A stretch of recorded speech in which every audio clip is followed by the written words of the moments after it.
You don't have to be Mo Farah, you don't have to be the fastest person, you don't have to be the best to get the benefit from it. You're only in competition with yourself as well. I think once you understand that it's you against you. Having little mantras, I think is possible. I know I always say I can do hard things. Hi guys, welcome to the Being Crisis Prepared podcast with Inverroy Crisis Management. And today we are going to be talking all things our charity challenge, physical resilience, sport and general outdoorsy activities with some other key topics as well, which should be a really interesting discussion. My name is Kirsty. I'm a senior consultant here at Inverroy. I've been here for 4 years and I'm joined by... Hi, I'm Sarah. I'm also a senior consultant at Inverroy. Hi, I'm Steph and I am the operations manager at Inverroy and I've been here just over 3 years. Thanks, guys. Sarah is going to do a little chat about our charity challenge. Sarah, do you want to go ahead and talk about that? So a couple of months back, or around end of November 2024 and start of December, we were talking about how we can maintain resilience through the winter months specifically, and how we maintain physical and mental resilience just as a company, kind of with our personnel, and thought that it would be a great idea to introduce a challenge for the 10th anniversary for Inverroy. So the 10th anniversary is on the 20th of March 2025, and we thought we'd challenge the employees at Inverroy to complete a 10,000 kilometre challenge between that time. So we started on the 20th of December and it runs till the 20th of March, and that's for the Inverroy employees to complete 10,000 kilometres over skiing, paddleboarding, sea kayaking, running, cycling and walking, whatever people need to do. And that also includes rowing as well, because we've got quite a few keen rowers. So it's really great. We've decided to pick 2 resilience charities to support, and so we're raising money for that. And I know Kirsty and Steph will talk about the charities in a bit more detail. Sure. So I'll take a minute just to talk about our first charity that we're going to support, and it is Macmillan Cancer Support. Probably a charity that everyone has heard of by now. They do such wonderful work. So they're one of the largest British charities, and they provide specialist healthcare information and financial support to people affected by cancer. They also do a bit of work looking into the social, emotional and practical impact that cancer can have, and campaigns every year for better cancer care. Fab. The other charity that we have chosen to support as well is the Air Ambulances UK charity.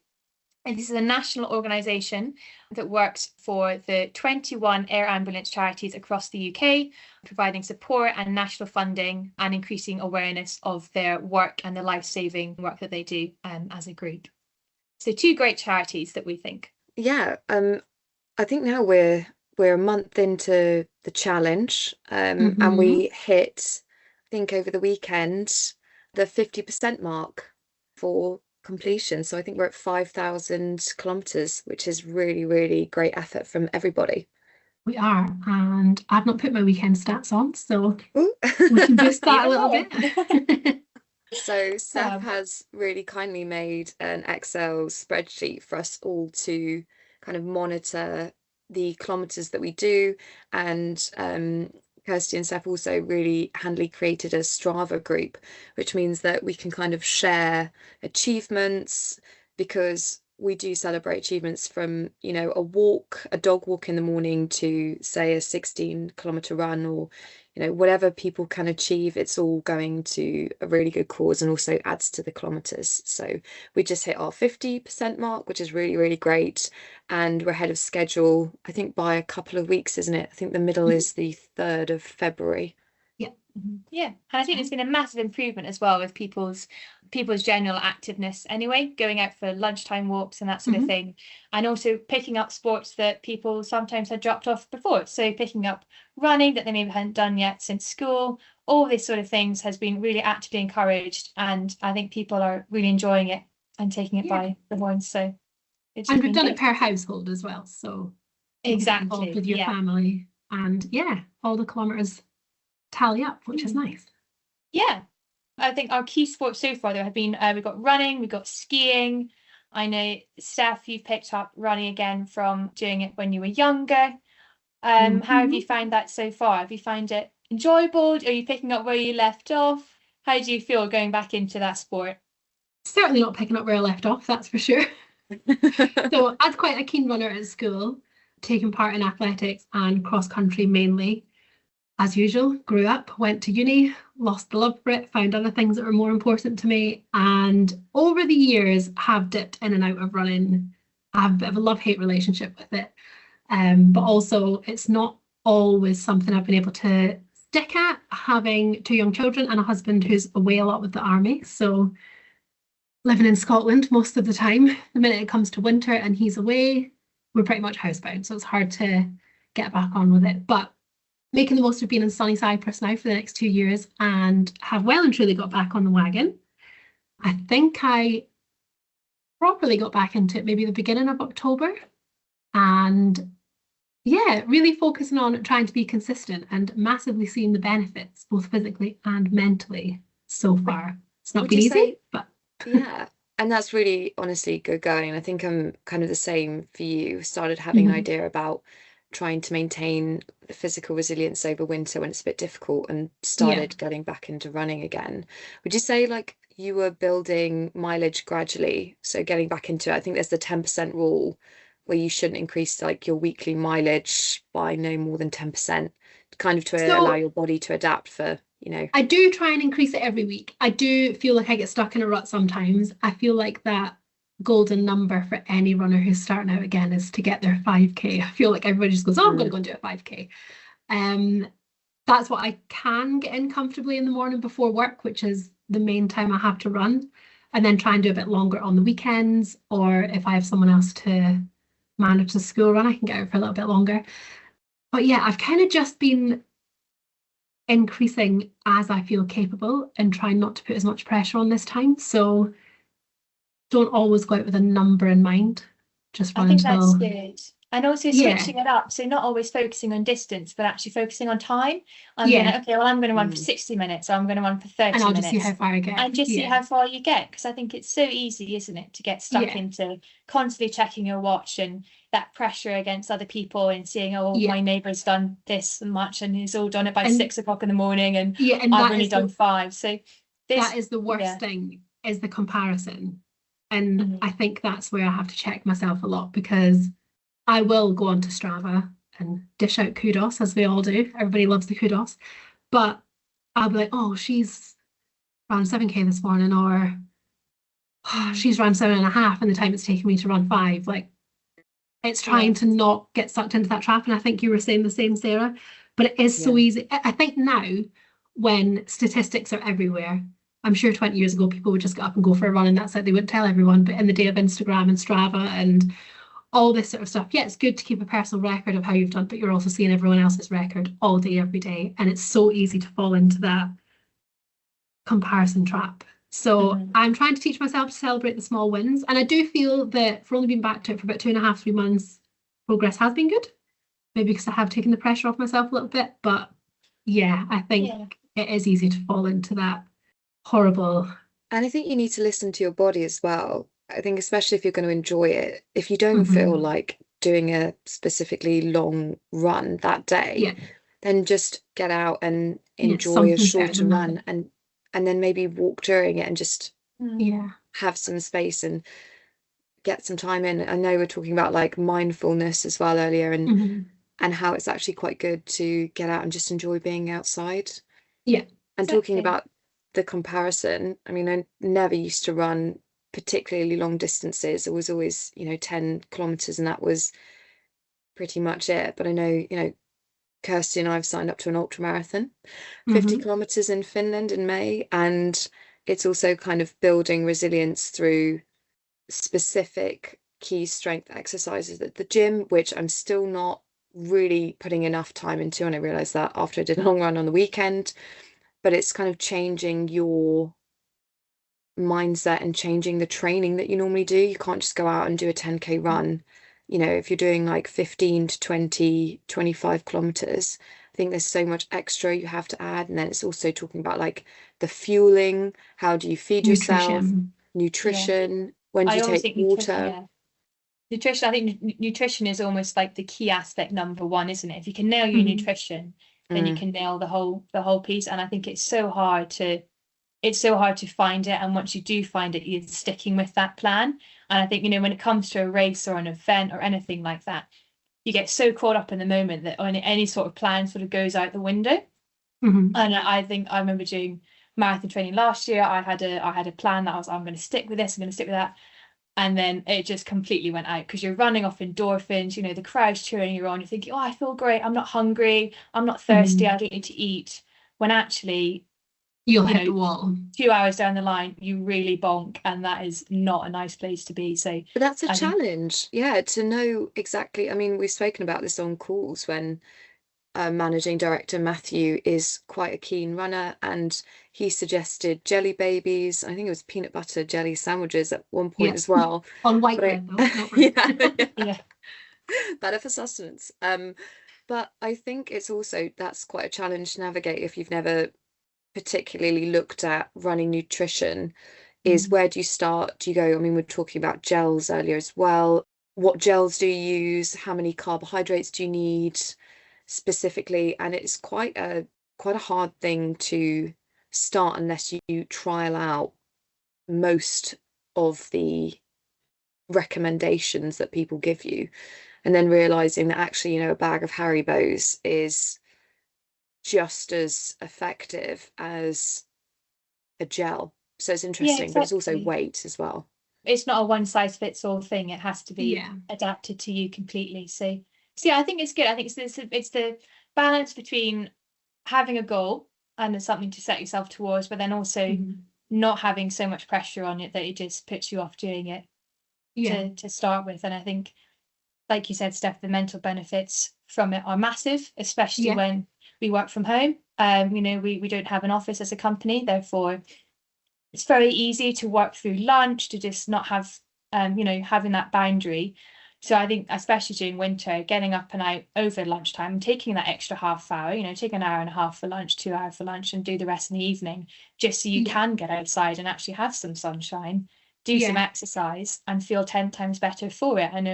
I think loads of people suffer from that 3 p.m. slump for half an hour, where, you know, that post-lunch snooze area. So I think it's important to find that balance, and I think this has definitely helped us as a company find the balance. I think it can set you up for the day as well, not to cut in there.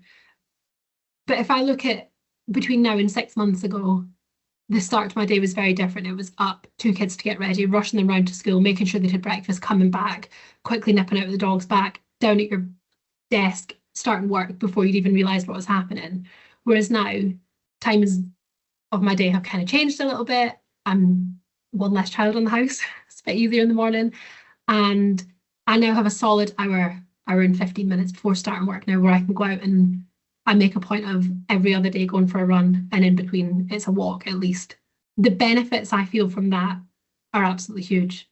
Work doesn't feel like the start of my day now. I don't feel like I'm just going in like blindsided by everything that's coming. I've had time to think. I feel like I start with a much clearer head. I've had fresh air. I've woken up properly. Yes, some runs are better than others, but I don't think you ever regret it. You don't ever regret the exercise. So you always kind of start your day much more positive and on kind of still running with that high, whether it's 5K, whether it's 8K, whether it's 10K, whatever you can fit in. I feel 10 million times better starting work in the morning now, because it's just a clear head. I don't know how to, I'm maybe not explaining it very well, but I feel so much better. And I think we're all really appreciative of the flexibility that we have. I mean, we're talking about the 2-hour lunch break, which kind of will then stop, say, a 3 p.m. slump. And I think we're also appreciative of the fact that we can do that. And you're right, Steph, it puts yourself in a different mindset. Like, you come back after having a break, or you start your day early. I feel like you've started every day with you've achieved something before you've even sat down to work. It's sitting down with that accomplishment, knowing that run's done for the day, regardless of whether it was good or bad. You know, you still know, tick, that's it done. I can start with a clearer head. I also think it helps not trying to do super long runs in the evening when it's dark, because you're often trying to find longer routes. And do you go out with a head torch? You know, do you tell people where you're running? Are you on Find My Friends? You know, what do you do when you're trying to run, say, for 2 hours in the evening? It's specific routes do you not pick, or do you pick that for because it's along main roads? And I think Yeah. that's another thing I'm quite appreciative of, is I feel much better doing a long run at lunchtime in the daylight. You It's, can yeah, almost it's sit and being dread it all sensible. day as well. Mm, If you know yeah. you've got to do it after you've finished work, you're sitting there thinking, oh, I've still got to go out for 2 hours and do this. Yeah, I made a very bad mistake, and this is not advice at all, but last year and I just completely ran out of time, and I had to get it done because I had other plans for the week. And I did my 30 kilometers, my longest run of my marathon block, after work in the dark. I was violently unwell when I came back because I didn't eat and I'd worked all day. So do not take that advice. Be sensible about it and plan your days around it. And also realizing that it's okay if you do it 2 days late, 3 days late. It really makes no difference as long as you're getting it done. And also splitting it up too. I feel like there's so much pressure to think, okay, well, if you've got a long block like that in a half marathon block, whatever, is that you have to do that distance in one go. Well, you could split it and you could do, say, 10K in the morning and then 10K in the evening. There's no pressure to do it all as one. So I think, just being sensible about it. And I think, Sarah, that was a really good point about things like find friends, telling people where you're going. And I think especially as women, I would never run in the dark. If I was on my own, I would always run with someone, whether that's, a family member on a bike or with other friends. I think that's just like drilled down into us. I never run with headphones at night, and there's just some things that you just don't do. So I think it is also that preparation side, isn't it? Of I've stopped wearing my AirPods and started wearing, the shocks. I've got headphones. The bone conduction ones. I think for situational awareness are so much better. And obviously this is not an advertising campaign, but they make me others feel are available. they make me feel like so much safer. And talking about kind of the recovery as well, like the periodization of, we always think that we have to build and build and build every week. And you're talking about, the marathon blocks, Kirsty, as there's this pressure that you put on yourself. I also think every 3 to 4 weeks you could do, reduce mileage and actually have a recovery week for your body to kind of rebuild stronger, let your muscles like grow, eat well, and just get that, instead of pushing yourself completely, and just rest. That's what I found as well. It's like there's a lot of pressure, especially if the ultra marathon in May. I'm like, no, I needed to have done this many kilometers this week, and I'm like, actually my body just needs to rest this week. And even getting a bad night's sleep really affects my output whilst running. I think I need way more than 7.5 hours sleep now. And food is fuel. We've touched on it before, but I think it's so easy to think, oh, I'm going to do this big block of training, and I know, and for a lot of people it's about the aesthetic of doing it as well, and not always the mental side. And going and thinking, oh, I'm going to lose X amount and I'm going to look really great for my summer holiday, when actually a lot of the time you need to fuel to get through the thing, and being strong is half the part of it. So I think it is an interesting. I was wondering if either of you suffer from feeling like, oh, if I'm not the best at something, I should give up and not do it. I think it's so easy, isn't it, Steph, when you said this as well, that if I'm not good at something, if I'm not immediately good at it, then I don't want to do it. And I remember I went surfing for the first time with my boyfriend's family, and I was like, I'm going to nail this. I've seen it before, easy. Within half an hour, I was shattered, and I was just like, no, I'm not doing this anymore. I'm not good at it. Therefore, I don't want to do it, which is such a bad mindset. I'm the same, and it's with everything. It's not just with sport or running, but I have that, well, if I'm not immediately good at it, then what's the point? Like, I'm obviously not getting the benefit from it, when it's actually not the case. And I know you guys have signed up to your ultra, and we're talking about comparison, and I've only signed up for a half marathon, and I didn't want to mention it because it's totally overshadowed, but we all set manageable goals. And we were saying earlier, you don't have to be Mo Farah, you don't have to be the fastest person, you don't have to be the best to get the benefit from it and to enjoy it. Setting small goals and those small wins and just being better than you were a month ago just shows the benefit. Instead of it's having personal perspective, instead of allowing everyone to have an opinion on what you're doing. I think often you share, and this is a normal human thing to do, is you share personal highlights, but you don't necessarily share all the struggles you're going through. I know we spoke about, I did a 18-kilometer run on the weekend, and Steph did a 16-kilometer one, and I talked about struggles of it being exceptionally muddy, I probably should have worn trail shoes, which I don't actually have. And then it's like kind of the consumerism part of it, like, should I buy this, that, the other? But people don't talk about struggles. And I think we really need to focus on consistency, and kind of the effort behind the scenes being counted a lot and more. looking back at your own progress is I think that's one of the number one ways to boost your own resilience. Is it feels hard at the time, but if you look back at what you were doing a month ago, maybe you were a little bit slower, or you weren't covering as much distance, or maybe you felt horrendous after a run, and now you think, oh, actually I feel okay, I could maybe do a bit further, rather than looking at other people's progress. I think it's also the training. So we were both talking about running slower but longer. And I think, you know, reading up about kind of its MAP training, that's maximum aerobic power. And it's like running slower for longer. And it's your own specific heart rate, you know, that you kind of work out mathematically, you know, your age minus 180 minus your age equals what you should be running at, etc., etc. And those are training methods. And you're talking about comparison. Well, if you're having someone that is running for time, not length, and you know, you look at a Strava kilometers per hour, their pace, etc., that's really hard to then continue running slower, knowing that will probably take a year for your progress to actually count using you know, the aerobic training. So I think it's really, really difficult. You're only in competition with yourself as well. I think once you understand that you know, it's you against you, that is a good mindset shift. And I think we touched on earlier about, you know, preparedness and kit, and I think that's a really important topic, especially considering, you know, Inverroy, we're a resilience company. If we're not resilient ourselves, what kit do you need and what kit is just there to be flashy. And I think you could probably talk a bit about this, Kirsty, with your skiing in particular. No, of course. I do think it's a really important topic. And, you know, I know we've talked a lot about running, but there's been a lot of other activities that our employees and our colleagues have done. I've got quite a few skiers as well. I, for one, really love backcountry skiing, so ski touring up in the mountains. And, you know, that doesn't come without risks, to be aware of your surroundings, where you're going, and just general preparedness on that. So, you know, there's certain kit that you really should have on you regardless of experience. So looking at things like, okay, well, like weather reports, have you done courses in advance? So like avalanche awareness training.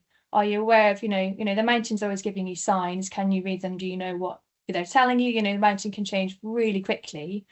For example, yesterday I was out on a lovely ski tour, bluebird, sunny skies, worried about sunburn.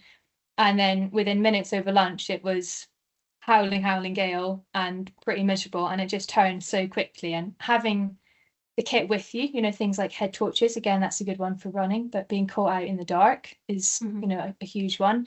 Again, telling people where you're going.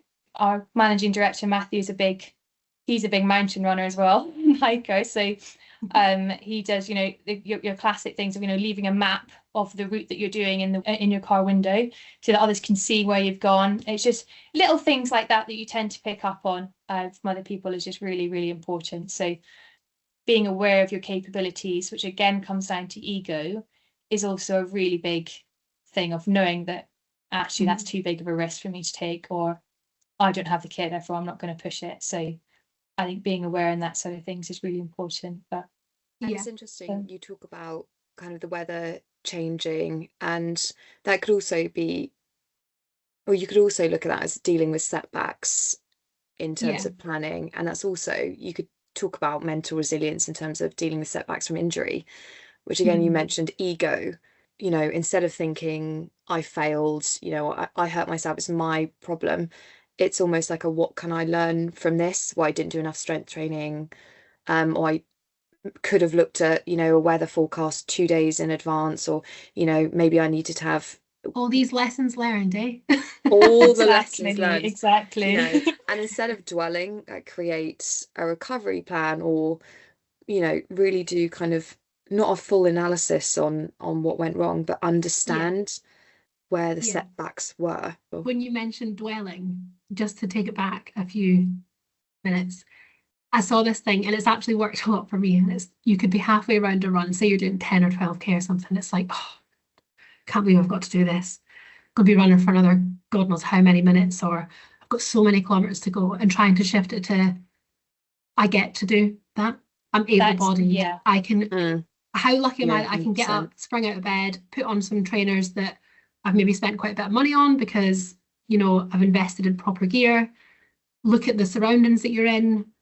Luckily, I'm in quite a nice place at the minute. It's like, how lucky am I to get to go and do this? Or, Yeah. and thinking about age as well, I think more and more now, I don't want to get old and not be able to do stuff. I want to be old and fit and mobile. That's partly why I do it as well. Like, I don't want to be in my 60s and 70s and not able to do things. So I'm trying to shift that, like, no, I'm really lucky that I get to come out and do this, and it doesn't always feel like it, but yeah. Beautiful outlook of appreciating that as well. There are And I think people it's who would always- kill to be in yeah. the position that you're in. And it might sound really cheesy, but it is true. You know, there are plenty of people who'd love to be out there doing what you're doing on a weekend, or It's also being kind to yourself. I know, Mhm. you know, a couple of people use positive self-talk as a way of keeping themselves, and I'm sure during any run you're like, okay, I've got 1 kilometer left, like it's one step closer. I mean, Steph, you're talking about having milestones of the bus stop and I'm capable of getting to here. I'm not talking Yeah. about putting yourself into, you know, like a hole of hurt, Yeah. saying, you know, you've got one more step. And it's almost like a, not a mantra, but a way of just keeping yourself going and maintaining Yeah. that resilience of knowing you've got goalposts. And we're talking about, I think, Kirsty, you mentioned about the talking points on long runs. Especially, I think it's good, especially if you're running with groups of people, and you know it's quite easy to get stuck in and you know just think only about yourself. But if you know dedicate talking points for each kilometer, for example, there's 42 kilometers of flyby. And I think Chris Evans a while back, it still stuck with me when he did his marathon training. I know he does quite a few. Is he dedicates a kilometer to a loved one, or say, okay, I'm running this for my mum. Okay, I'm running this one for my brother, for my niece. Having little mantras, I think is possible. I know I always say I can do hard things. Amazing. And that's in terms of mindfulness, it's like you keep yourself present, and then that prevents the feeling of being overwhelmed. You know, in terms of longevity and long runs, long cycles, you know, ski touring, it does prevent you from feeling overwhelmed when you just keep yourself like in the present moment. And it's almost like snapping back to reality of being like, I can do this. One thing I've noticed, which is kind of similar recently, is that motivation doesn't just come out of the blue. I think you need to achieve something to then get more motivation, to be motivated to achieve something else. And I've noticed this a lot with Martin, my husband, as you all know, was quite ill over the summer, and his fitness has gone from absolutely brilliant, you know, running every other day, really keen, really fit soldier, to basically not being able to walk more than a kilometre or two without feeling completely burnt out. And he fell into a trap of, I will get back to it when I feel like it. And it's like, you're not going to feel like it until you've done it and seen where your level of fitness is at, and give yourself something to beat and to create those small goals. I think his mindset has shifted a little bit. He is finding that the more he gets out and does something, the easier it feels on his body, the more mobile he then is. And he will then set another goal for the next week. And he's getting his fitness back slowly but surely. But what's spurring him on is achieving those small goals. I think people are like, oh, just wait till I've got some motivation, I'll wait till I've got some motivation. But it doesn't just come. Yeah. I'll wait to the Monday. I'll wait to the first of the month. I'll wait to New Year. And just get up and go. Back when I'd started saying I was getting into running again, the first 5K I did, I felt like death afterwards. And I was like, I'm never doing that again. Like, I can't believe I've let myself get so unfit. It's awful. And then 2 months later, I look back and I'm like, what was I bothered about? Like, I can go out and do that, no problem now. You know, I'm doing much longer distances and have signed up for the half marathon. That is the next goal. If you'd asked me 2 months ago, I'd be like, absolutely never. Not at 35. Like, I've let myself get so unfit over the past 2 years. And now, especially after the weekend, when I'd done one of my long runs, I was like, well, why couldn't I? Like, I actually feel like it is achievable. And it means like recognizing that lows are temporary and will pass. And like, even if you may not be fit right now, if you put the work in and you have consistency, you can get better. I think and celebrate the small wins. Yeah. Whether it is running for an extra kilometre or, you know, totally. You know, not walking the hill and running it instead, or, all those small things. Oh, well, thank you so much, guys. I think that's had a really, really good conversation there. As you can see, hopefully our listeners have heard that we have really put in a lot of effort into this challenge. As we said, we're 50% there. That's still 50% to go. School holidays are done. We're all back at work. Consistency. Time's a little bit more Got to tight. keep on it. So yeah, I think that was really good conversation. So some big key points about preparedness, goal setting, lessons, and keeping that pressure, but also finding the balance is really, really important. So thank you all, and we will see you at our next podcast. Thank you. Thanks everyone. Thank you. Bye.